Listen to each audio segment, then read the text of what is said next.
নাফসিন যায়িকাতুল মাউত, প্রত্যেকটা নফসকেই মৃত্যুর স্বাদ আস্বাদন করতে হবে, সুতরাং মরতে তো তোমাকে হবেই।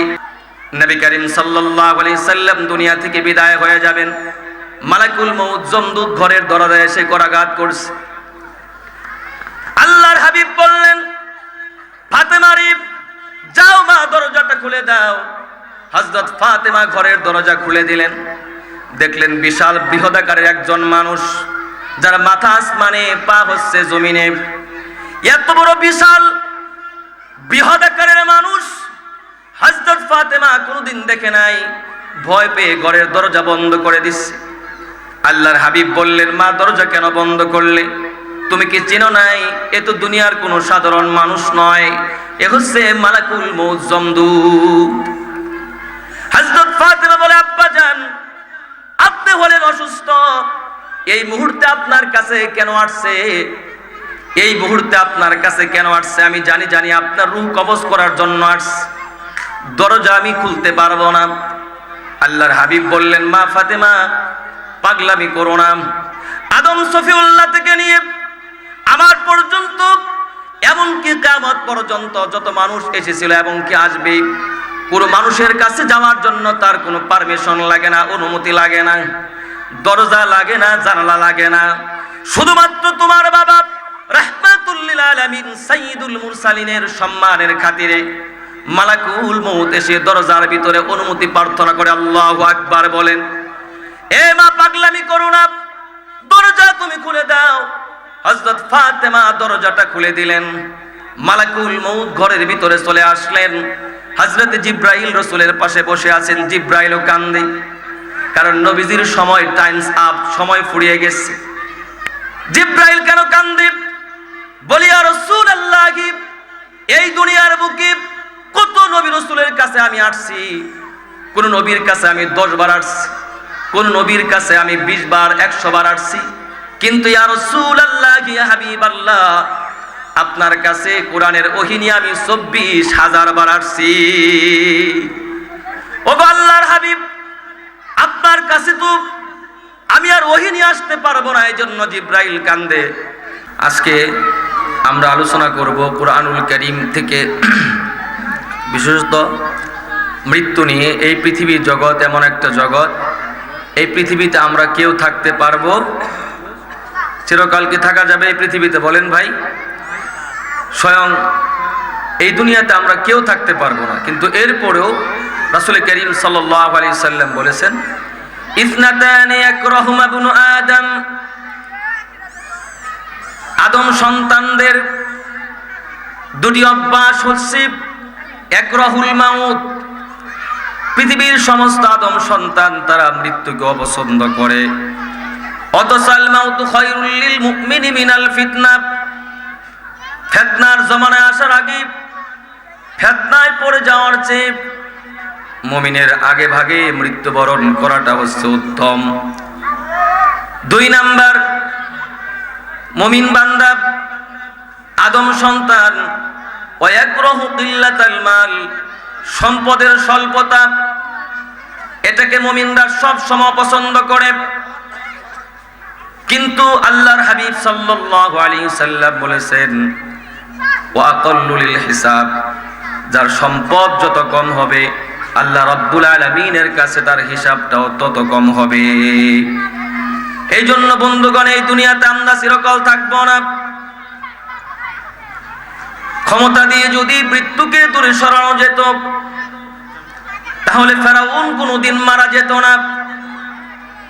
ভালোবাসা, মায়া, মমতা দিয়ে যদি মৃত্যুকে হটিয়ে দেওয়া যেত, মা কোনোদিন তার সন্তানকে মরতে দিত না। টাকার পয়সা দিয়ে মৃত্যুকে যদি দূর করা যেত, তাহলে কারুন কোনোদিন মারা যেত না।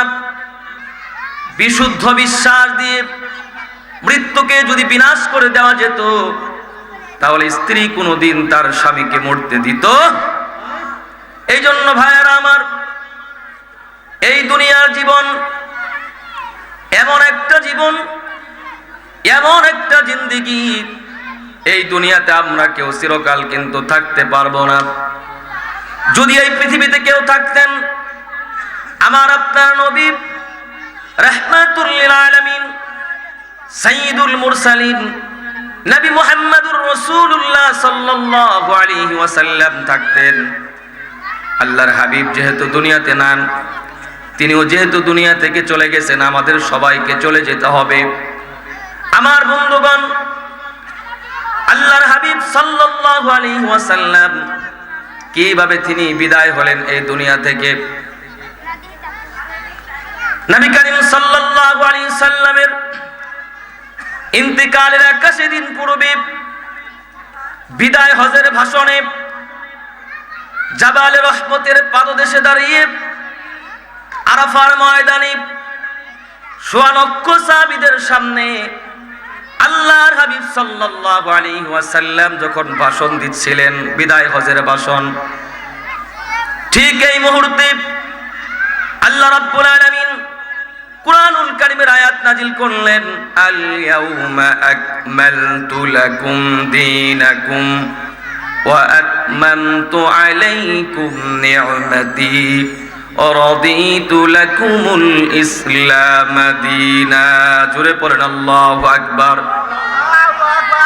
আল্লাহ রাব্বুল আলামিন বললেন, হে আমার হাবিব, আজ থেকে আপনার উপর দিনকে আমি পরিপূর্ণ করে দিলাম, আমার নিয়ামতকে পূর্ণাঙ্গ করে দিলাম, ফুলফিল করে দিলাম।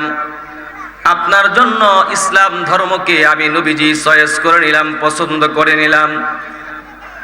এই আয়াত যখন নাজিল হয়ে গেল,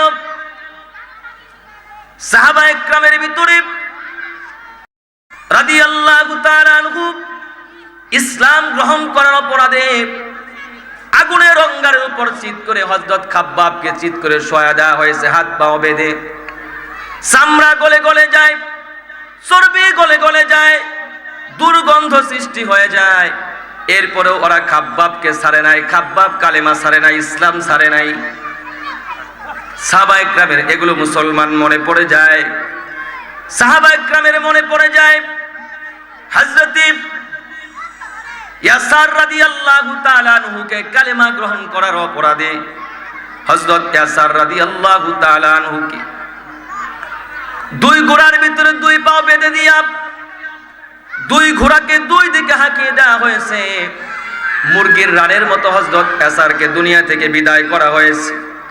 এরপরেও হযরত ইয়াসার কালেমা ছাড়ে নাই, দিন ছাড়ে নাই। এগুলো সাহাবায়ে কেরাম ভুলতে পারে না, এই জন্য খুশির মুহূর্তেও তারা আনন্দে কান্নাকাটি করে। কিছুক্ষণ পরে সাহাবায়ে কেরামের কান্না বন্ধ হয়ে যায়, কিন্তু একজন বয়োজ্যেষ্ঠ সাহাবী, নাম তার হযরত আবু বকর সিদ্দিক রাদিয়াল্লাহু তাআলা আনহু, তিনি কান্না থামায় না। সাহাবায়ে কেরাম বলে, আবু বকর সিদ্দিক, আপনি কেন কান্না থামান না? আজকে আনন্দের দিন, খুশির দিন, কেন আপনি এত কাঁদেন? হযরত আবু বকর সিদ্দিক রাদিয়াল্লাহু তাআলা আনহু কতটা দূরদর্শী ছিলেন।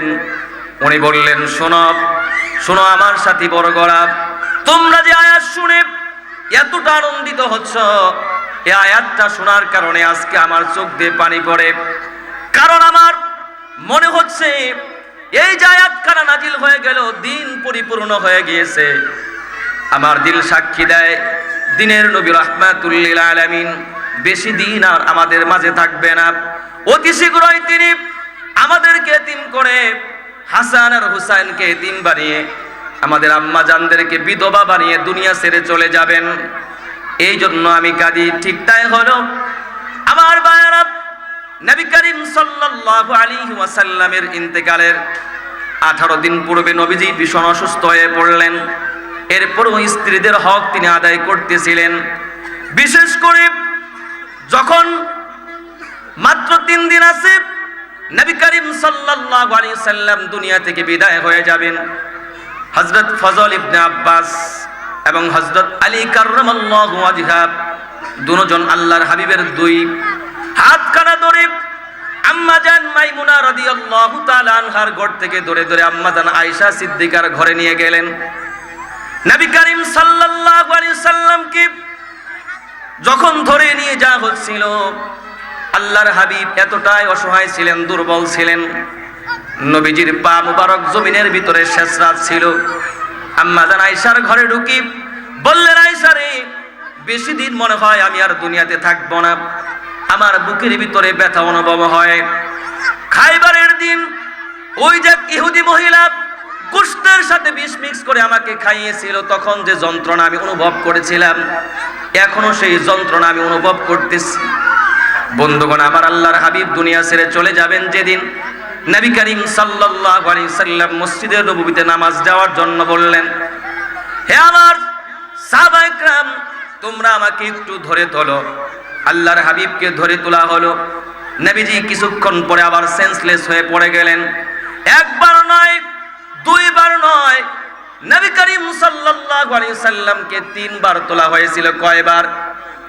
তিনবার আল্লাহর হাবিব বেহুশ হয়ে পড়ে যান, আর উঠতে পারেন না। নবীজি বললেন, আয়েশা রে, যাও খবর পাঠায় দাও আবু বকর সিদ্দিকের ইমামতিতে, যাতে করে তারা আজকে নামাজ আদায় করে নেয়। বন্ধুগণ আমার, কেমন একটা দৃশ্য ছিল। নবী করিম সাল্লাল্লাহু আলাইহি সাল্লাম যখন যন্ত্রণা চলে আসলো, নবী করিম সাল্লাল্লাহু আলাইহি সাল্লাম বললেন, বিবি রে, একটা পেয়ালার ভিতরে আমার জন্য ঠান্ডা পানি নিয়ে আস। ঠান্ডা পানি নিয়ে আসা হলো।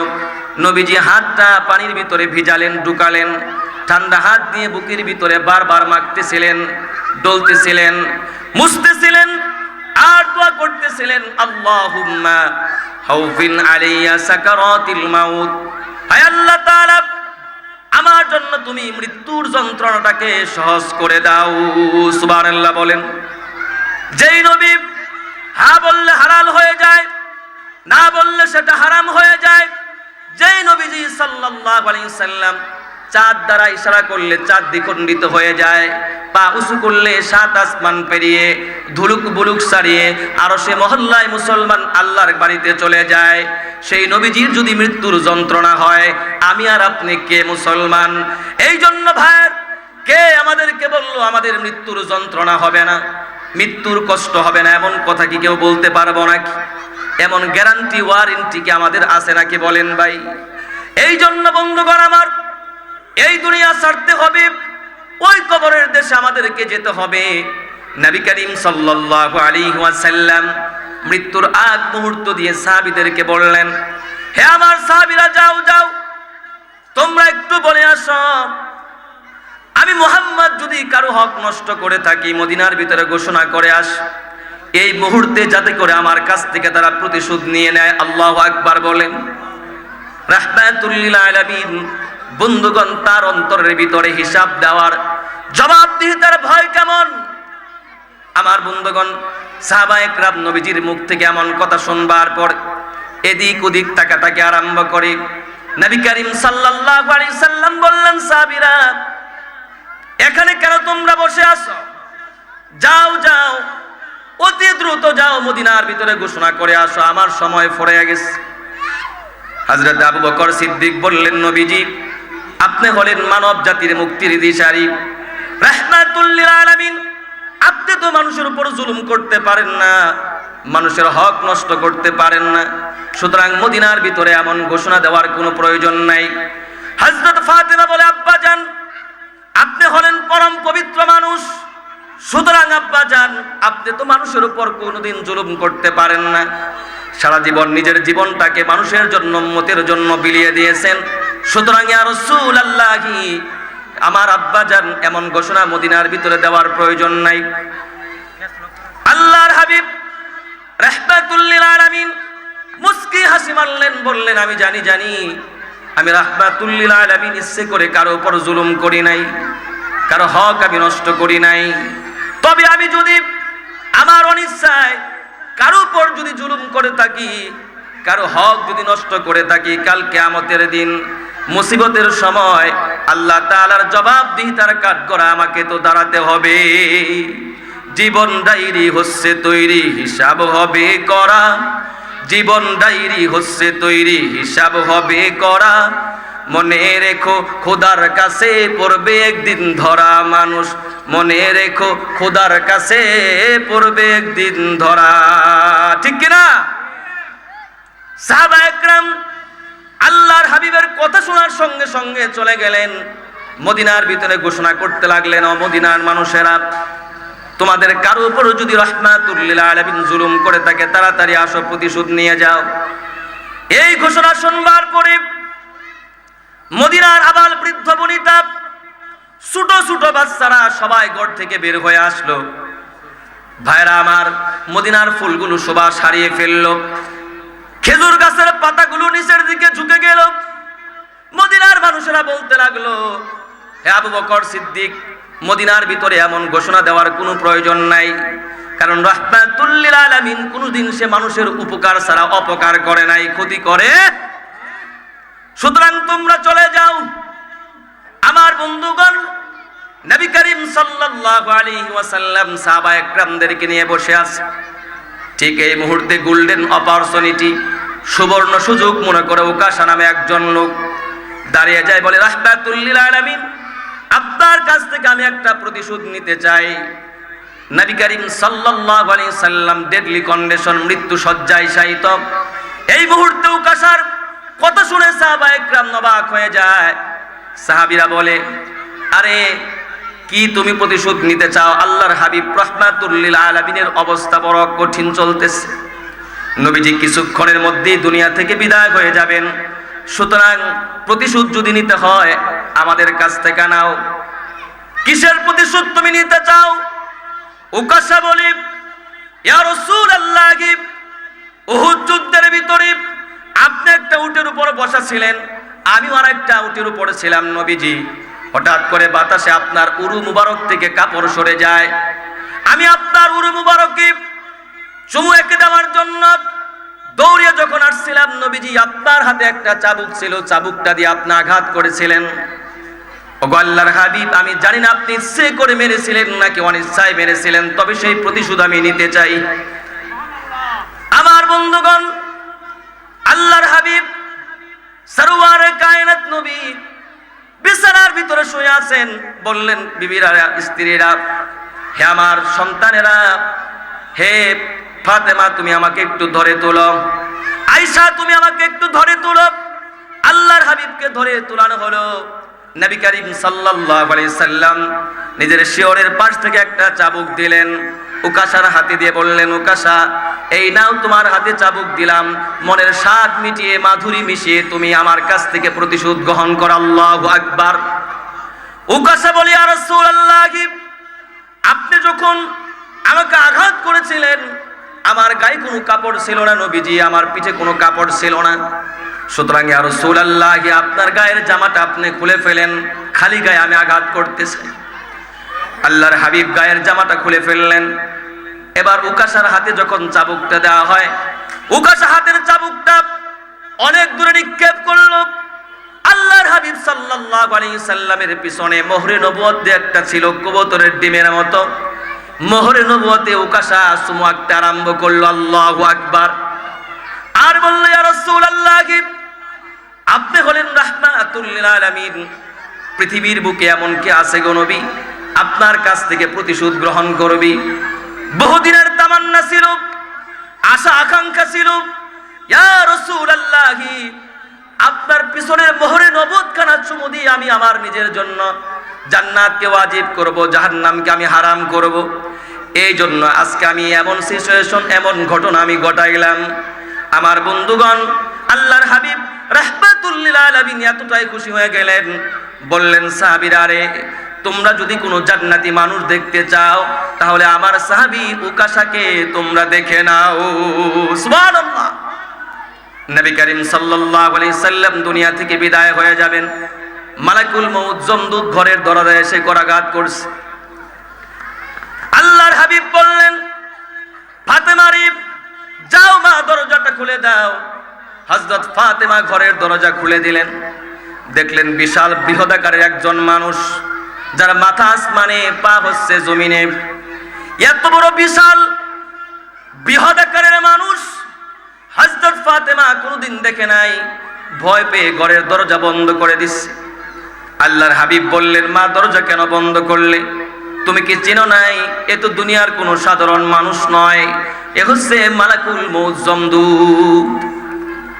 হযরত ফাতেমা বলে, আব্বাজান আপনি হলেন অসুস্থ, এই মুহূর্তে আপনার কাছে কেন আসছে? এই মুহূর্তে আপনার কাছে কেন আসছে? আমি জানি আপনার রূহ কবজ করার জন্য আসছে, দরজা আমি খুলতে পারবো না।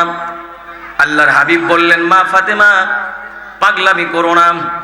আদম সফিউল্লাহ থেকে নিয়ে আমার পর্যন্ত, এমনকি কিয়ামত পর্যন্ত যত মানুষ এসেছিল এবং কি আসবে, কোনো মানুষের কাছে যাওয়ার জন্য তার কোনো পারমিশন লাগে না, অনুমতি লাগে না, দরজা লাগে না, জানালা লাগে না। শুধুমাত্র তোমার বাবা রাহমাতুল লিল আলামিন সাইয়্যিদুল মুরসালিনের সম্মানের খাতিরে মালাকুল মউত এসে দরজার ভিতরে অনুমতি প্রার্থনা করে আল্লাহু আকবার বলেন। এ মা পাগলামি করো না, দরজা তুমি খুলে দাও। হযরত ফাতেমা দরজাটা খুলে দিলেন। মালাকুল মউত ঘরের ভিতরে চলে আসলেন। হযরত জিব্রাইল রাসূলের পাশে বসে আছেন। জিব্রাইলও কান্দে, কারণ নবীজির সময় টাইমস আপ, সময় ফুরিয়ে গেছে। জিব্রাইল কেন কান্দে? বলি, ইয়া রাসূলুল্লাহ, এই দুনিয়ার বুকে কত নবী রাসূলের কাছে আমি আসছি, কোন নবীর কাছে আমি 10 বার আসছি, কোন নবীর কাছে আমি 20 বার, 100 বার আসছি, কিন্তু ইয়া রাসূলুল্লাহ, ইয়া হাবিবাল্লাহ, আপনার কাছে কোরআনের ওহী নিয়ে আমি 24,000 বার আসছি।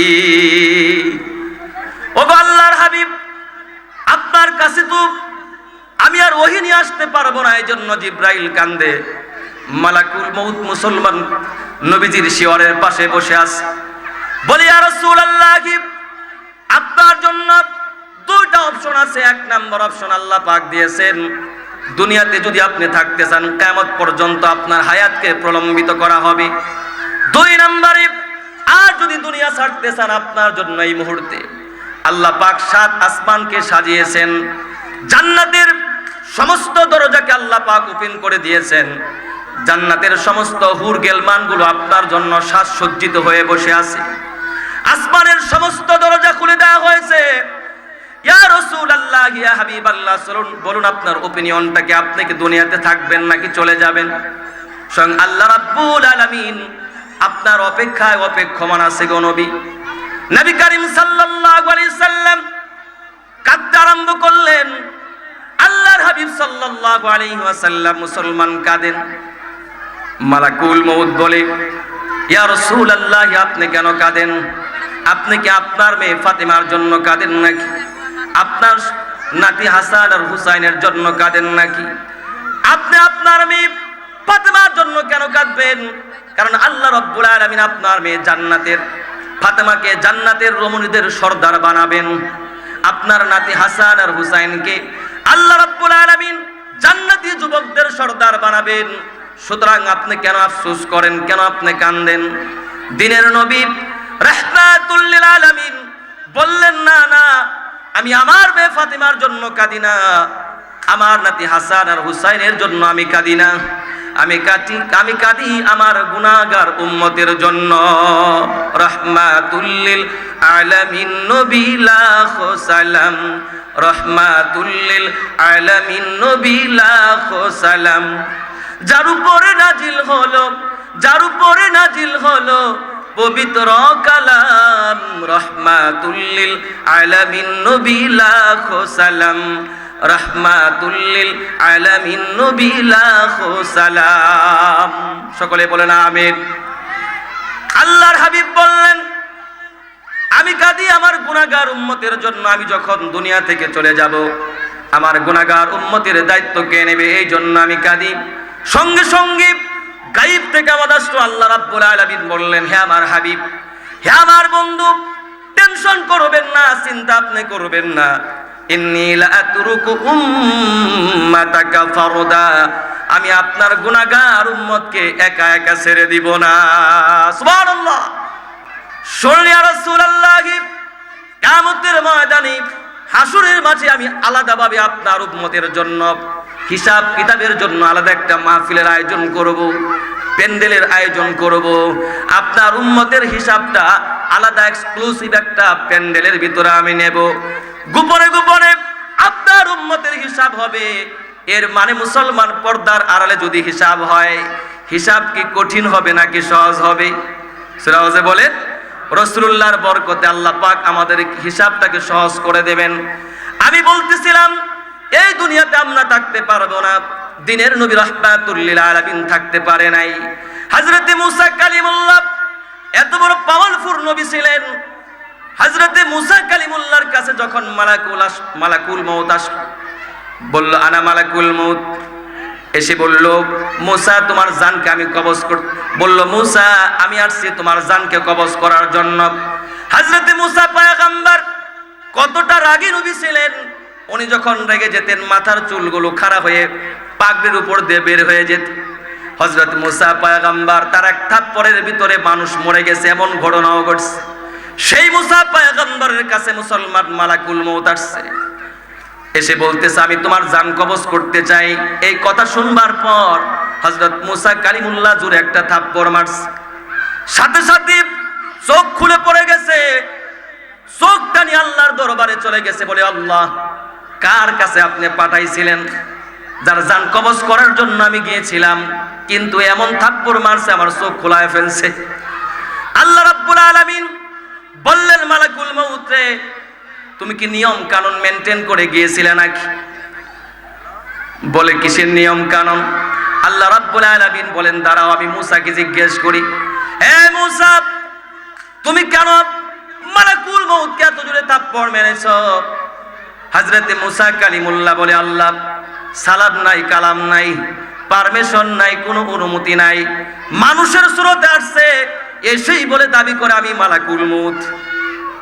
ওগো আল্লাহ রাব্বুল আলামিন এই জন্য জোরে একটা থাপ্পড় মারছে।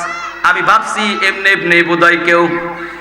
আল্লাহ পাক বললেন মুসা আসলে এ ছিল মালাকুল মউত, তোমার কি ইচ্ছা, তুমি কি মরতে চাও না? হে মুসা দেখো তোমার পাশে একটা গরু আছে, গাবি আছে, বুখারীর বর্ণনা, এই গাবির উপর তুমি হাতটা দাও। হযরত মুসা গাবির উপর হাত দিলেন, বললেন মুসা এই গাবি তোমার হাতের নিচে যেই পরিমাণ পশম আছে সেই পরিমাণ হায়াত তোমার জন্য বৃদ্ধি করে দেওয়া হলো। হযরত মুসা পয়গম্বর বললেন রব্বুল আলামিন আমার হাতের নিচে যদি 2000 পশম থাকে তাহলে আমার হায়াত কি 2000 বছর এক্সট্রা আপনি বাড়ায় দিবেন? এরপরে বলেন আল্লাহ এরপরে আমার অবস্থাটা কেমন হবে? আল্লাহ পাক বললেন মুসা সুম্মাল মাউত, এরপরেও তো তোমাকে মরতেই হবে, অবশ্যই এরপরে তোমাকে আসতেই হবে, কারণ কুল্লু নাফসিন যায়িকাতুল মাউত, প্রত্যেকটা নফসকেই মৃত্যুর স্বাদ আস্বাদন করতে হবে, সুতরাং মরতে তো তোমাকে হবেই। হযরত মুসা কালিমুল্লাহ বললেন যেহেতু মরতে আমাকে হবে 2000 বছর পরে, সুতরাং রব্বুল আলামিন দেরি করে আল্লাহ মালাকুল মউত পাঠায়া দেন, আপনার সঙ্গে আমার সাক্ষাতের বড় প্রয়োজন, দুনিয়ার জিন্দেগিতে আমি থাকতে। আমার বন্ধুগণ হযরত মুসা কালিমুল্লাহ দুনিয়া থেকে বিদায় হয়েছেন, থাকতে পারে নাই। আমরা কি চিরকাল থাকতে পারবো নাকি? ওই অন্ধকার কবরের ভিতরে মুসলমান আমাদের প্রত্যেকটা মানুষকে যেতে হবে। আমার ভাইয়েরা আল্লাহ রাব্বুল আলামিন কখন কার মৃত্যু দিয়ে দেন এটা আমার বন্ধুগণ এটা কখনো বলা যায় না। ওই অন্ধকার কবরের ভিতরে কখন কার যে ডাক চলে আসে বলা যায় না। আশ্চর্য একটা ঘটনা, হযরত উমর রাদিয়াল্লাহু তাআলা আনহুর কাছে একবার এক ইহুদি এসে বলে, হে উমর তোমার কাছে 3টা প্রশ্ন আমার, কোরআন দিয়ে যদি জবাব দিতে পারো আমি কথা দিলাম কালেমা পড়ে মুসলমান হব, সুবহানাল্লাহ পড়েন। 1 নাম্বার প্রশ্ন, শোনো ওমর তুমি আমাকে বলবে পৃথিবীর বুকে এমন কোন জায়গা আছে যেখানে জীবনে একবার সূর্যের আলো পড়েছিল কিয়ামত পর্যন্ত আর পড়বে না? কোরআন দিয়ে তোমাকে জবাব দিতে হবে। 2 নাম্বার প্রশ্ন, ওমর তুমি আমাকে বলো পৃথিবীর বুকে এমন 2 ভাই আছে যাদের যমজ ভাই একসঙ্গে জন্মগ্রহণ করেছে, কিন্তু 2 জনের ভিতরে বয়সের পার্থক্য 100 বছর। কত বছর ভাই? আরো জোরাও যে বলেন কত বছরের পার্থক্য? কোরআন দিয়ে জবাব দিবা। 3 নাম্বার, তুমি আমাকে বলবে পৃথিবীর বুকে এমন কোন কবর আছে যে তার লাশটাকে নিয়ে মুর্দাকে নিয়ে দৌড়াদৌড়ি করেছে? এই 3টা প্রশ্নের উত্তর তুমি যদি কোরআন দিয়ে দিতে পারো ওমর আমি কালেমা পড়ে কথা দিলাম মুসলমান হয়ে যাব। হযরত উমরের পাশে রাইসুল মুফাসসিরিন হযরত আব্দুল্লাহ ইবনে আব্বাস দাঁড়িয়ে আছেন। আব্দুল্লাহ ইবনে আব্বাস বলেন, খলিফাতুল মুসলিমিন উমর রাদিয়াল্লাহু তাআলা আনহু যদি অনুমতি দেন, পারমিশন দেন, এই ইহুদির 3টা প্রশ্নের জবাব আমি দিতে চাই। তিনার বয়স তখন ছিল 12 বছর। কত বছর ভাই? 12 বছরের যুবক। তখন রাইসুল মুফাসসিরিন হন নাই। কোরআনের প্রতি তিনার কেমন জ্ঞান ছিল ভাইরা আমার। রাইসুল মুফাসসিরিন তখন বললেন, এ ইহুদি সত্যি কি মুসলমান হবে? বলে হ্যাঁ। তাহলে উমরকে জবাব দিতে হবে না, জবাব তুমি শুনে নাও। তুমি 1 নম্বর প্রশ্ন করেছিলে পৃথিবীর বুকে এমন কোন জায়গা আছে যেখানে সূর্যের আলো একবার পড়েছিল কিয়ামত পর্যন্ত আর পড়বে? শোনো, উত্তরটা শোনো, কোরআন দিয়ে দিব। এই কোরআনুল কারীমের ভিতরে মুসা আলাইহিস সালাম আর ফেরাউনের ঘটনা আছে না নাই? জোরে আওয়াজে বলেন না কেন, আছে না নাই? আল্লাহ রাব্বুল আলামিন হযরতে মুসা কালিমুল্লাহকে, ফেরাউন যখন হযরতে মুসার উপর আক্রমণ করার জন্য যেই রাতে প্রস্তুতি গ্রহণ করল, আল্লাহ পাক অগ্রিম জানায় দিল, মুসা তুমি তোমার সমস্ত দল পল্লে বনি ইসরাইলদেরকে নিয়ে চলে যাও, এই দেশ থেকে চলে যাও। রাতের বেলা হযরতে মুসা পয়গম্বর বনি ইসরাইলের সৈন্যদেরকে নিয়ে, তার উম্মতদেরকে নিয়ে রওনা করছে। যেতে যেতে মুসলমান সামনে একটা লোহিত সাগর পড়ে। হযরতে মুসা কালিমুল্লাহ দাঁড়িয়ে আছেন, বিশাল বড় সমুদ্র। কিভাবে তিনি পার হবেন টেনশনে পড়ে গেলেন, চিন্তা চুতে ভাসতে লাগলেন। আল্লাহ পাক বললেন, আরে মুসা টেনশন করো না, চিন্তা করো না, তোমার হাতে যে লাঠিটা আছে, লাঠি দিয়ে সাগরের পানির ভিতরে মৃদুভাবে তুমি আঘাত করো, রাস্তা হবে। সুবহানাল্লাহ বললেন। যুক্তিতে ধরে নাকি? আল্লাহ পাক যদি বলতেন, মুসা তুমি একটা কাজ করো, পানির ভিতরে ঝাঁপ দাও, সাঁতার কেটে ওই পার যেতে হবে তোমাকে, এটাও যুক্তিতে ধরত। কিংবা আল্লাহ রাব্বুল আলামিন যদি বলতেন, মুসা গলার গামছা রুমালটা কোমরে বাঁধো, পিছনে সৈন্যরা আসতেছে, তোমাদের শত্রু আসতেছে, ফেরাউনের দল, যুদ্ধ করতে হবে, এটাও মুসলমান যুক্তিতে ধরে। কিন্তু আল্লাহ পাক বললেন, মুসা লাঠি দিয়ে পানির ভিতরে আঘাত করো, বাকি কাজ আমি আল্লাহ পাক করে দেব। জোরে জোরে বলেন সুবহানাল্লাহ। এই জন্য বন্ধুগণ, ইসলাম মানার ক্ষেত্রে কোনো কমেন্টস করা যাবে না। বুঝে আসলেও মানতে হবে, বুঝে না আসলেও মানতে হবে। দলের পক্ষে গেলেও মানতে হবে, বিপক্ষে গেলেও মানতে হবে। রাজি আছেন তো ইনশাআল্লাহ? পীরের পক্ষে গেলেও মানতে হবে, পীরের বিপক্ষে গেলেও ইসলামের বিধান মানতে হবে। ভাইয়েরা আমার, হযরত মুসা কালিমুল্লাহ কোনো কিলোকাল করলেন না, হাতের লাঠি দিয়া পানিতে আঘাত করলেন। সঙ্গে সঙ্গে মুসলমান সেই সাগরের ভিতরে 12টা রাস্তা আল্লাহ পাক করে দিলেন। জোরে জোরে বলেন সুবহানাল্লাহ। মুফাসসিরিন একরাম বলেছেন 12 রাস্তা কেন হয়েছে? কারণ আপনারা জানেন বনি ইসরাইলরা একটা ঘাড়তেরা জাতি ছিল, ঠিক কিনা বলেন? 12টা গোষ্ঠী ছিল, একজন যে রাস্তা দিয়ে যাবে এক গোষ্ঠী আর এক গোষ্ঠী যাবে না। এই জন্য আল্লাহ রাব্বুল আলামিন 12টা গোত্রের জন্য 12 রাস্তা করছে। এমন ঘাড়তেরা জাতি ছিল, যখন তাদের মতের সাথে দ্বিমত হতো, বলতো, মুসা তুমি তোমার আল্লাহকে নিয়ে থাকো, আমরা তোমার সাথে নাই। আল্লাহ পাক বললেন, ওগো আল্লাহর পয়গম্বর, আপনাকে এমন উম্মত আমি দান করব, যুদ্ধের ময়দানে আপনাকে রেখে আপনার উম্মত কখনো একা একা পালিয়ে যাবে না, অন্যান্য উম্মতের মতো আপনার উম্মত হবে না, জীবন দিয়ে যাবে, জেল খাটবে, ফাঁসির কাস্টে ঝুলবে। এরপর ইয়া রাসূলুল্লাহ, আপনার বিরুদ্ধে বিন্দুমাত্র বিশুদ্ধার কোন মুসলমান আপনার কোন উম্মত সহ্য করতে পারবে না, ঠিক কি না? এই জন্য ভাইরা আমার, আমরা বলি, আমাকে গালি দাও বরদাস্ত করব, আমার বাবাকে গালি দাও সহ্য করব, কিন্তু আমার রাসূলকে নিয়ে কোনো কটাক্ষ আর কটূক্তি করলে জিহ্বা টেনে ছিড়ব, ঠিক কিনা বলেন? আমার বন্ধুগণ, আমার ভাইরা, আল্লাহর হাবিব সাল্লাল্লাহু আলাইহি সাল্লামকে আল্লাহ পাক বলেছেন, মুসা আলাইহিস সালামের জন্য রাস্তা কয়টা হয়েছে ভাই? জোরে আওয়াজে বলেন। 12টা রাস্তা হয়েছে। ওদিকে ফেরাউন পিছনে পিছনে আসতেছে, পায়ের ছাপ দেখে দেখে সাগরের পাশে যখন আসছে, এসে দেখে 12টা রাস্তা হয়ে গেছে। ফেরাউন টেনশনে পড়ে গেছে, এখানে কোনো একটা ঘটনা ঘটছে, কোনো একটা কিছু হবে। কারণ ফেরাউনের মনে পড়ে গেছে ফেরাউন তো গভীর রাতে আল্লাহ রাব্বুল আলামিনের সঙ্গে কথা বলতো। আল্লাহ পাক একদিন বলেছিলেন, এ ফেরাউন শোন রে ফেরাউন, কোন গোলাম যদি মনিবের কথা না শোনে তার বিচার কেমন হওয়া উচিত, শাস্তি কেমন হওয়া দরকার। ফেরাউন সেদিন বলেছিল আল্লাহ তাকে পানিতে ডুবায়া চুবায়া মারা দরকার। আজকে ফেরাউনের সেই কথাটা মনে পড়ে গেছে। রাস্তা 12টা হয়ে গেছে, ফেরাউন তো দলবল নিয়ে চলে আসছে সাগরের মাঝখান দিয়ে রাস্তা। হঠাৎ করে এটা ভয়ের বিষয় কিনা, কাফেররা কেউ যাইতে চায় না, ফেরাউনের কথা শুনেও যায় না। আরে বেটা কেন যাস না, খুদারে তো চিনলি না, আমি রাস্তা বানাইছি। নাউজুবিল্লাহ পড়েন। মুসা বলে, ফেরাউন বলে এই রাস্তা তো আমি বানাইছি কিছুক্ষণ আগে, আমার তো ভালো করে তোরা চিনলি না, যা রাস্তা দিয়ে যা। ফেরাউনের সৈন্য সামন্ত মুসলমান রাস্তার ভিতরে নামছে, কিন্তু ফেরাউন যায়, ফেরাউনের ভিতরে ভয় ঢুকায় দিয়েছেন কে? কিন্তু ফেরাউনের তো মারতে হবে, মরণ আসছে। ফেরাউন যে ঘোড়ার উপরে ছিল, দলবল সকলে চলে গেছে, ফেরাউন যায় না। আল্লাহ রাব্বুল আলামিন একটা ফেরেশতাকে পাঠায় দিলেন ঘুড়ির আকৃতিতে।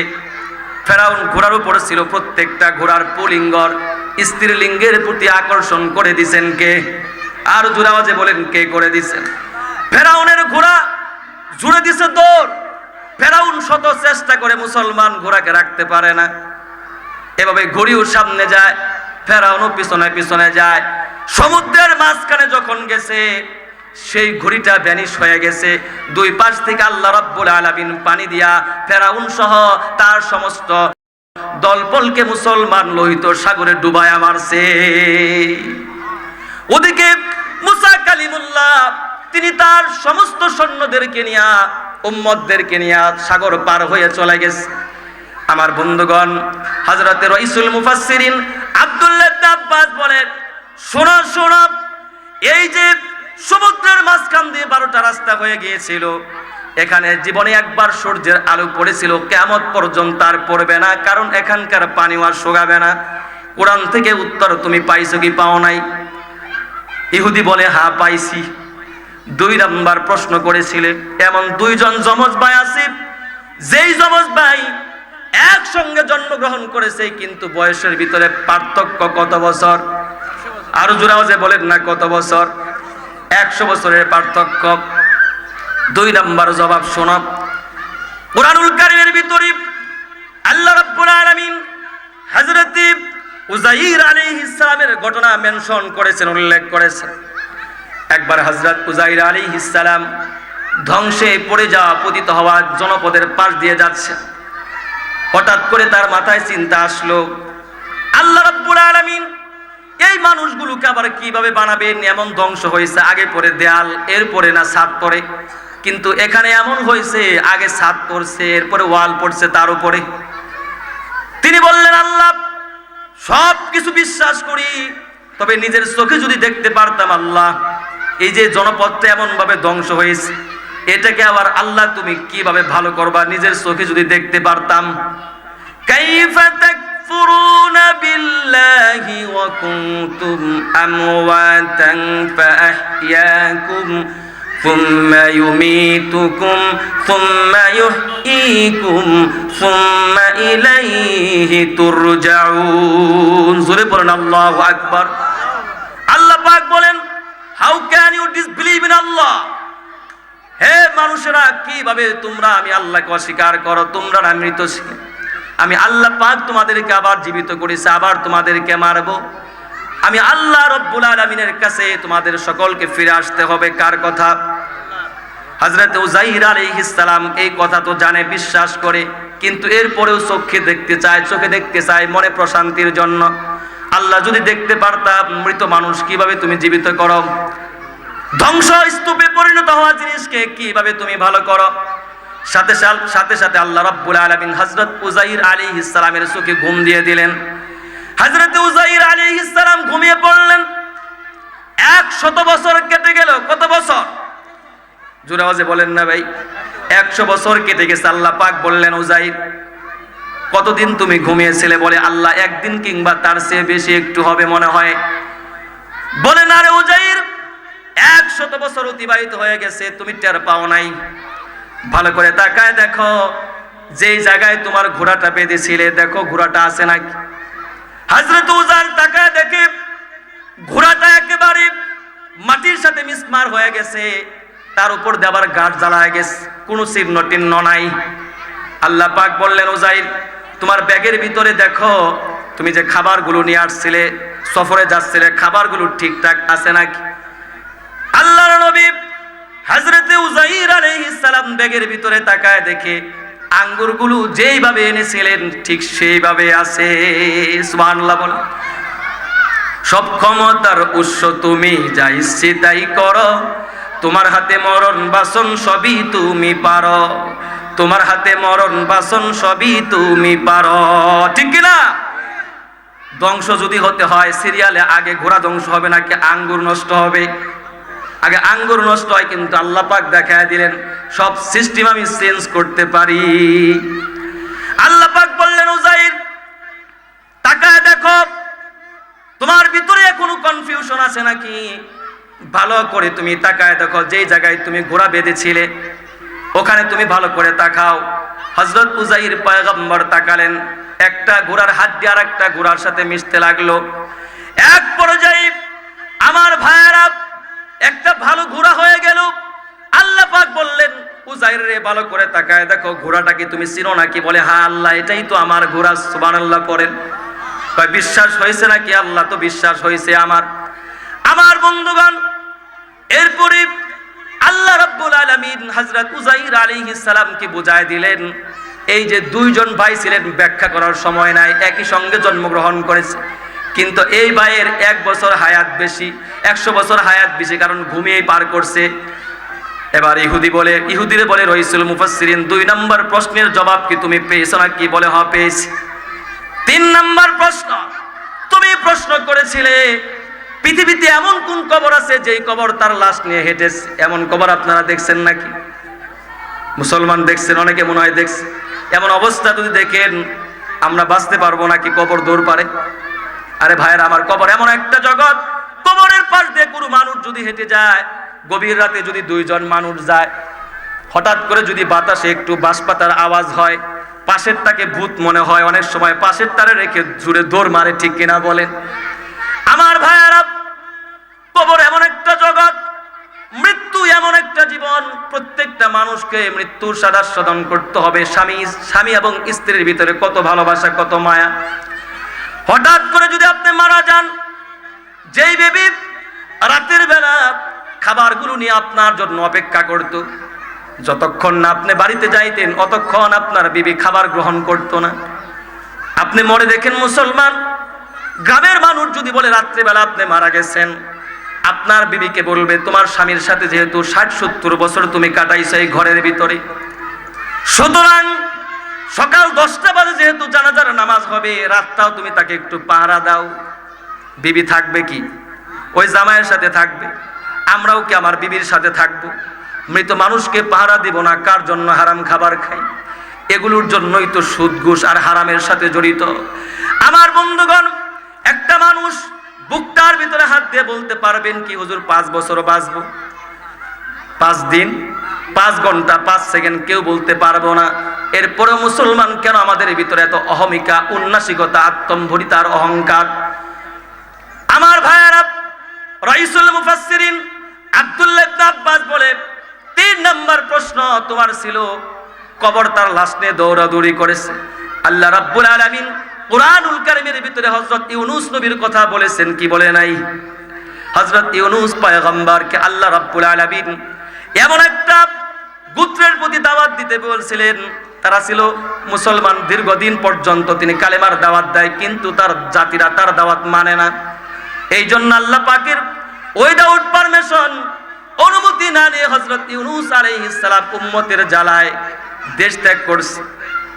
যেতে যেতে মুসলমান বড় একটা সমুদ্র পড়ে, সাগর পড়ে, সাগরের উপরে জাহাজে যখন উঠছে, মাঝখানে যখন জাহাজ চলে গেছে, জাহাজ হেলতেছে দুলতেছে, ভাইরা আমার, হঠাৎ করে একজন লোক বলে এই জাহাজের ভিতরে একজন অবাধ্য গোলাম রয়েছে যে তার মালিকের পারমিশন ছাড়া চলে আসছে, সে যদি এই জাহাজ থেকে না নামে তাহলে সকলকে ডুবতে হবে, মরতে হবে। হযরত ইউনূস আলাইহিস সালাম বুঝতে পারলেন আমি তো আমার মালিকের কথা না শুনে চলে আসছি, আমি তো হলাম অবাধ্য গোলাম। এই চিন্তা করে হযরত ইউনূস আলাইহিস সালাম মুসলমান লাভ দিলেন। লাভ দিয়ে তিনি সাগরে পড়ে গেলেন। আল্লাহ পাকের অর্ডারে বড় একটা মাছ হযরত ইউনূস পয়গম্বরকে গিলে ফেললো, মুখের ভিতরে নিল, পেটে নিল। মুসলমান ভাইয়েরা আমার, মাছটা এমন ছিল আল্লাহ পাক তার পেটের ভিতরে গ্লাস দিয়ে দিয়েছেন, গ্লাস, আয়না। এই মাছ হযরত ইউনূস পয়গম্বরকে অনেক ঘোরাইছে। বন্ধুগণ আমার, কিছুদিন পরে হযরত ইউনূস আলাইহিস সালাম মাছের পেটে দেখে একজন লোক দাঁড়িয়ে সেখানে ওনার পাশে তাসবিহ পাঠ করে। জিজ্ঞেস করে, আরে ভাই, আপনি এখানে কি করে আসলেন, কি আপনার পরিচয়? বলে, তুমি কি আমাকে চিনতে পারো নাই? আমি হলাম আল্লাহর প্রেরিত দূত জিবরাইল। আরে আশ্চর্য কথাই, বিপদের মুহূর্তে আপনি কোত্থেকে আসলেন, কেন আপনি আসলেন? হযরত জিবরাইল বলে, আল্লাহর নবী বিপদে পড়বি, আল্লাহর পয়গম্বররা বিপদে পড়লেই তো আল্লাহ পাক সেখানে আমাকে পাঠান। হযরত ইউসুফ পয়গম্বরকে যখন কূপের ভিতরে তার ভাইরা ফেলে দিয়েছিল, সবার আগে আমি জিবরাইল উপস্থিত হয়েছিলাম। হযরত ইউসুফ পয়গম্বরকে যখন জেলখানায় আবদ্ধ করা হয়েছিল, সবার আগে আমি জিবরাইল সেখানে গিয়েছিলাম।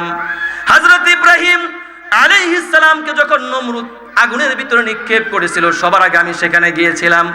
আজকেও আপনার কাছে আমি চলে আসছি। কথোপকথন চলতেছে, কিছুক্ষণ পরে শুনে সেখানে কিসের যেন আওয়াজ শোনা যায়। হযরত ইউনূস আলাইহিস সালাম বললেন, হে জিবরাইল, এটা আবার কিসের ঘর্ষণের আওয়াজ? হযরত জিবরাইল বললেন, হে ইউনূস, আল্লাহর নবী, এটা কোনো ঘর্ষণ নয়, এটা পাথরের কোনো আওয়াজ নয়, এটা হচ্ছে পাথরের জিকিরের আওয়াজ। সুবহানাল্লাহ।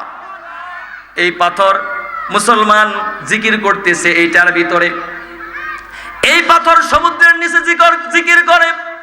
হযরত মূসা পয়গম্বর, হযরত ইউনূস আলাইহিস সালাম, মুসলমান ভাইরা আমার, তিনি কালেমা পড়তেছেন।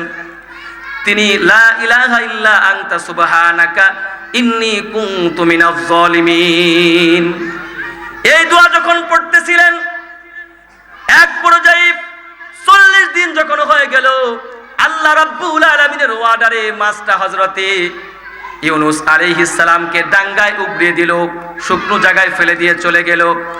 বন্ধুগণ আমার, রাইসুল মুফাসসিরিন হযরত আব্দুল্লাহ ইবনে আব্বাস বলে, এ শোনো ইহুদি, এই যে 3 নাম্বার প্রশ্ন তুমি করেছিলে, কবর তার মুর্দাকে নিয়ে দৌড়িয়েছে।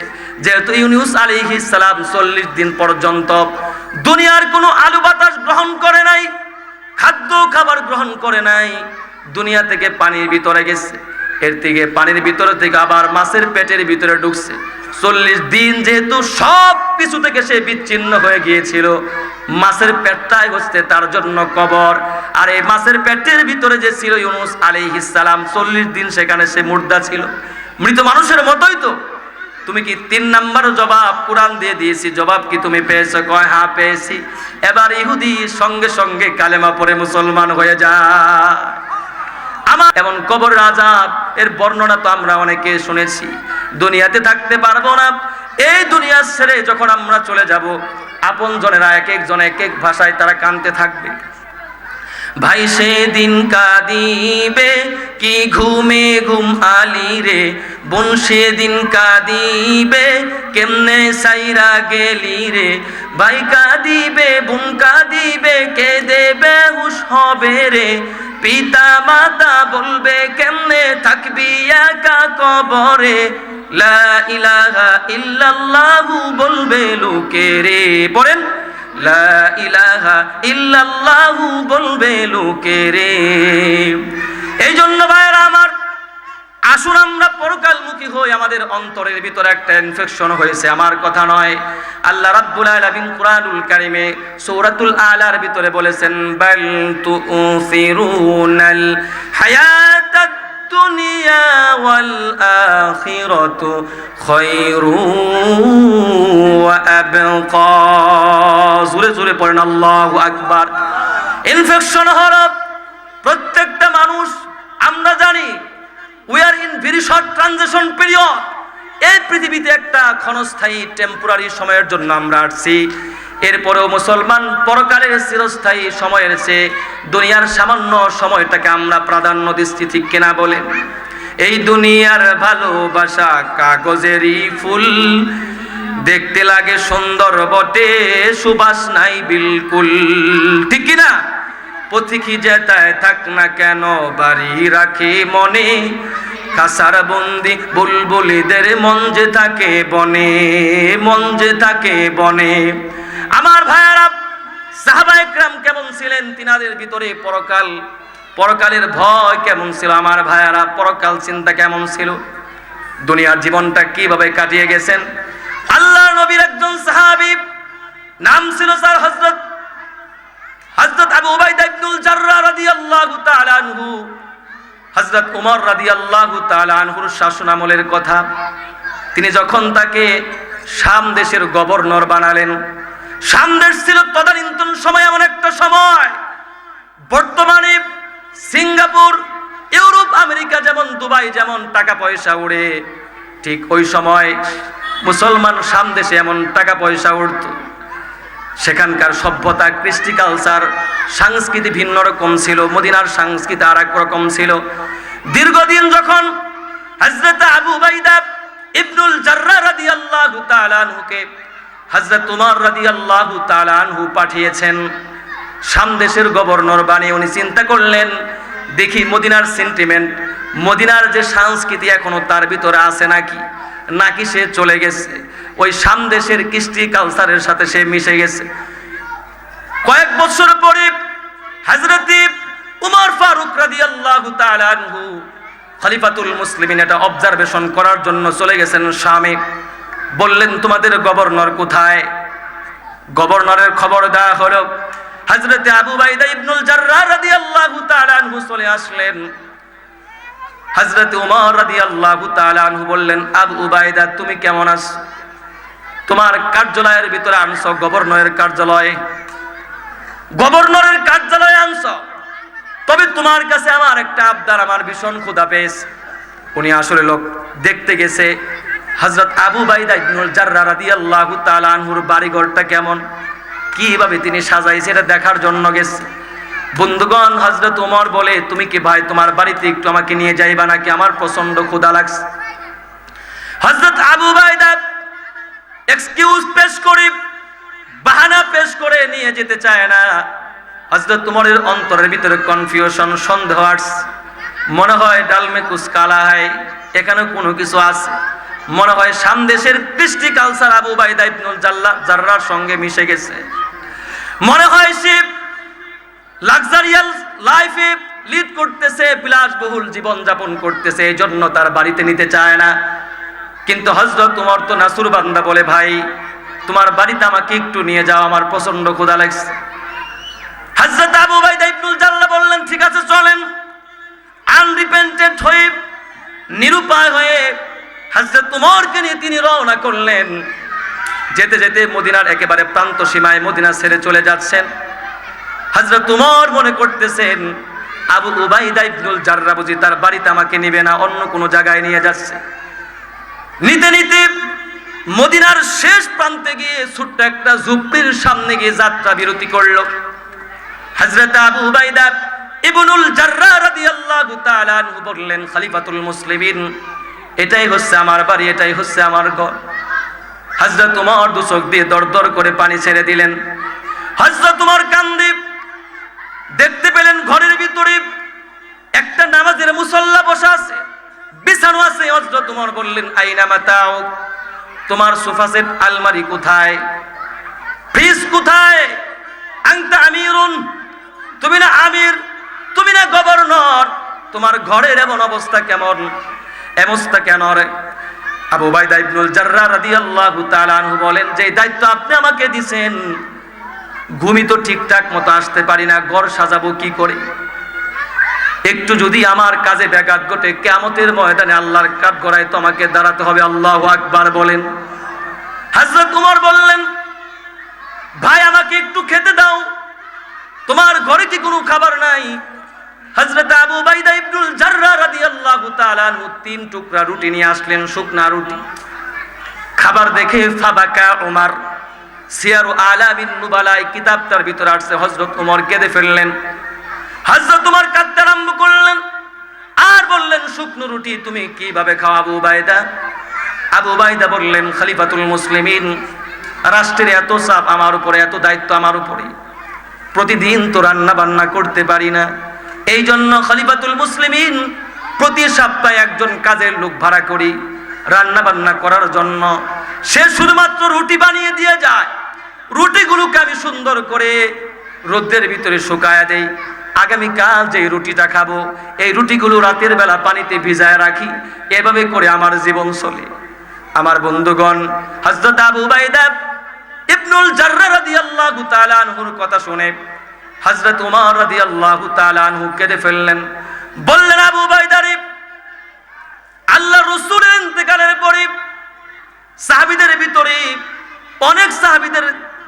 অনেক সাহাবীদের দেহের ভিতরে দুনিয়ার বাতাস লাগছে, কিন্তু আবু উবাইদা তুমি এমন একজন মানুষ হইছো, নবীজির ইন্তেকালের পরেও তোমার দেহের ভিতরে দুনিয়ার কোনো গন্ধ, দুনিয়ার কোনো বাতাস লাগে নাই। জোরে জোরে বলেন আল্লাহু আকবার। এই জন্য ভাই আসুন, পরকালমুখী আখিরাতমুখী চিন্তা ভাবনা করি, সাহাবায়ে কেরামের মতো আমরা জীবন গড়ি। ভাইয়েরা আমার, হযরত ফাতেমার ঘরে খাবার নাই, 3 দিন হয়ে গেল। ভাইয়েরা আমার, এমন কোনো ঘর আছে নাকি 3 দিন খাবার নাই? 3 দিন যদি কোনো ঘরে খাবার না থাকে তাহলে ওই বাড়িতে বউ থাকবে? খাবার দিতে পারো না? তোমার সাথে কিসের সংসার? তুমি আরেকজনের বিয়ে করো, আমি আরেক জায়গায় চলে যাই, তোমার চিন্তা তুমি করো, আমি আমার চিন্তা করি গিয়ে, ঠিক কিনা বলেন? 3 দিন যাবত খাবার নাই। হযরত ফাতেমা রাদিয়াল্লাহু তাআলা আনহা স্বামীকে চাপ দিলেন না, ফোর্স করলেন না, কোনো কথা বললেন না। বললেন, স্বামী আমার, এই যে আমার গায়ে পুরাতন একটা চাদর আছে, স্বামী চাদরখানা আপনি বাজারে নিয়ে যান, বিক্রি করে কিছু খাবার নিয়ে আসেন, কারণ হাসান আর হুসাইন ছোট্ট সন্তান আমাদের আছে, আমরা না খেয়ে জীবন বাঁচাতে পারবো, কয়েক ঘন্টা থাকতে পারবো, কিন্তু মনে হয় হাসান হুসাইন আর বাঁচবে না। আমার ভাইয়েরা, সাথে সাথে হযরত ফাতেমা রাদিয়াল্লাহু তাআলা আনহার গায়ের চাদরটা নিয়ে হযরত আলী মুসলমান রওনা করলেন বাজারে। বাজারে নিয়ে 6 টাকা বিক্রি করলেন। 6 দিরহামে। কয় দিরহামে? চোরাওয়াজে বলেন না ভাই, 6 দিরহামে বিক্রি করছে। হঠাৎ করে পিছন দিক থেকে একজন লোক ডাক দেয়, হে ভাই আলী, আমি ভীষণ গরিব মানুষ, অসহায় মানুষ, দুস্থ দরিদ্র, আমার কাছে টাকা নাই, কয়েকদিন যাবত ঘরের ভিতরে খাবার নাই। হযরত আলী মনে মনে চিন্তা করেন, ক্ষুধার যন্ত্রণা যে কি পরিমাণ কষ্টকর আমি জানি। হযরত আলী মুসলমান ভাইরা কোনো কৌশল করলেন না, বিক্রি করছে 6 টাকা। 2 টাকাও দিতে পারতেন, 3 টাকাও দিতে পারতেন, কিন্তু না, আল্লাহর উপর আস্থা রেখে, বিশ্বাস রেখে হযরত আলী সঙ্গে সঙ্গে মুসলমান 6 টাকা ওনাকে দিয়ে দিলেন। জোরে জোরে বলেন আল্লাহু আকবার। 6 টাকা দিয়ে দিলেন। দিয়ে দেবার পর হযরত আলী বিষণ্ণ বদনে মুসলমান বাড়ির দিকে আসতেছে। ওদিকে হযরত ফাতেমা রাদিয়াল্লাহু তাআলা আনহা বুক ভরা আশা নিয়ে বসে আছেন, স্বামী আসতেছেন খাবার নিয়ে, ঘরের ভিতরে রান্না হবে। কিন্তু মুসলমান হযরত আলী তো রিক্ত হস্তে মুক্ত হতে আসতেছে। মুক্ত হাতে পথিমধ্যে দেখেন একজন কৃষক, চাষা ভুষা মানুষ দাঁড়িয়ে আছে, একটা ঘোড়া নিয়ে দাঁড়িয়ে আছে, আর এক বর্ণায় আসছে একটা উট নিয়ে দাঁড়িয়ে আছে। বলা হলো, ভাই, কৃষক লোকটা হযরত আলীকে দেখার সঙ্গে সঙ্গে বলে, আলী, তুমি কি এই উটটা কিনবে নাকি? হযরত আলী বললেন, আমার কাছে তো কোনো টাকা নাই, কিভাবে কিনবো? বলে, টাকা এখন দেওয়ার দরকার নাই, এটা বিক্রি করার পরে এরপরে তুমি টাকা দিবা, আগে একটা দাম ধরো। হযরত আলী বললেন, কত টাকা ভাই? বলে, 100 টাকা, 100 দিরহাম দিলেই হবে। এত বড় ঘোড়া 100 দিরহাম? হযরত আলী অবাক হলেন, বললেন, ভাই, সত্যি কি তুমি দিবা নাকি 6 টাকা 100 টাকায়? বলে, হ্যাঁ হ্যাঁ দেব তো। তুমি এটা বাজারে নিয়ে বিক্রি করো, 100 টাকা আমাকে দিবা, বাকি টাকা তুমি নিয়ে নিবা। সুবহানাল্লাহ পড়েন।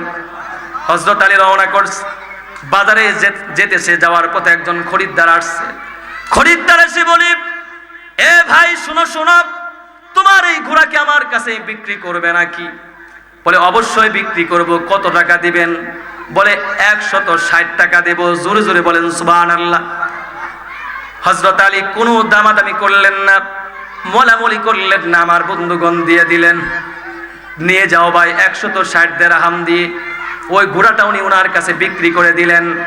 হযরত আলী রাদিয়াল্লাহু তাআলা আনহু 100 টাকা মুসলমান এনে যার কাছ থেকে খরিদ করেছিলেন বাকিতে তাকে দিলেন।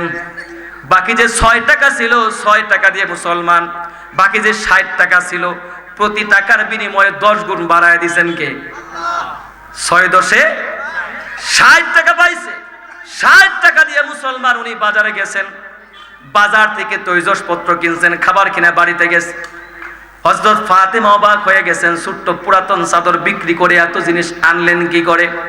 হযরত আলী বললেন, টেনশন করো না, আমি চুরি করি নাই, আল্লাহ রাব্বুল আলামিন আমার জন্য ব্যবস্থা করে দিয়েছেন। সমস্ত ঘটনা ইনসিডেন্ট তিনি বর্ণনা করলেন। এত বড় বরকতের ঘটনা, আল্লাহর রাস্তায় আস্থা রেখে বিশ্বাস রেখে আমি যে দান করেছিলাম, আল্লাহ রাব্বুল আলামিন এতটাই খুশি হয়েছেন। আল্লাহ পাক রাব্বুল আলামিন এর বিনিময়ে আমাকে 60 দিরহাম দিয়েছে। হযরত আলী এই ঘটনাটা আল্লাহর রাসূলের কাছে গিয়ে বর্ণনা করলেন যে এত আনন্দের ঘটনা। আল্লাহর হাবিব রাহমাতুল লিল আলামিন ঘটনা শোনার সঙ্গে সঙ্গে মুস্কি মুস্কি হাসে আর বলে, শোনো আলী, এই ঘটনা আগে থেকে আল্লাহ রাব্বুল আলামিন আমাকে জানিয়ে দিয়েছে, আমি জানি। শোনো আলী, এই যে একজন কৃষকের কাছ থেকে তুমি যে ঘোড়াটা ক্রয় করেছিলে সে দুনিয়ার কোনো সাধারণ কৃষক নয়, চাষা ভুষা নয়, বরং এই লোকটা হচ্ছে আল্লাহর প্রেরিত দূত জিবরাইল। যেই লোকটা তোমার কাছ থেকে ঘোড়াটা খরিদ করেছিল সেও দুনিয়ার কেউ নয়, সে হচ্ছে আল্লাহর প্রেরিত দূত হযরত মিকাইল আলাইহিস সালাম। শোনো আলী, শুধু তাই নয়, এই যে ঘোড়াটা সে বিক্রি করলো, এই ঘোড়াটা হচ্ছে এমন একটা ঘোড়া, এই ঘোড়ার উপর আরোহণ করে আমার মেয়ে ফাতেমা রাদিয়াল্লাহু তাআলা আনহা আল্লাহর জান্নাতে প্রবেশ করবে। এটা হচ্ছে জান্নাতি ঘোড়া। হযরত আলী রাদিয়াল্লাহু তাআলা আনহু অবাক হয়ে গেলেন আর বলতেছিলেন, এজন্যই তো যখন আমি ঘোড়াটা নিয়ে বাজারের দিকে রওনা করছিলাম বারবার দেখছি এই ঘোড়াটা আমার দিকে তাকায়, আবার নিচের দিকে তাকায়, আবার আমার দিকে তাকায়। তখন ঘোড়াটার আমাদের নরমালি যে ঘোড়াগুলো আমরা দেখি এরকম ঘোড়া ছিল না, কেমন যেন একটা পরিবর্তন সেই ঘোড়ার ভিতরে পরিলক্ষিত হচ্ছিল। সুবহানাল্লাহ পড়েন। এই জন্য ভাই, আল্লাহর জন্য দ্বীনের জন্য যারা কাজ করে আল্লাহ রাব্বুল আলামিন দুনিয়াতেই এর পুরস্কার প্রতিদান জাযা আল্লাহ পাক দিয়ে দেন। আল্লাহর রাস্তায় দিলে পরে যারা দান করে আল্লাহ পাক এর নিয়ামত জাযা আল্লাহ দুনিয়া থেকে দিয়ে দেন। আজকে এই ঘটনা থেকে প্রতিবাদ হলো, প্রমাণিত হলো আল্লাহ রাব্বুল আলামিন যে কথাগুলো হলো প্রতিটি কথা আমাদের সিনার ভিতরে মানকুশ করে দিন। আমিন। ওয়া আখিরু দাওয়ানা আলহামদুলিল্লাহি রাব্বিল আলামিন। আসসালামু আলাইকুম ওয়া রাহমাতুল্লাহি ওয়া বারাকাতুহু।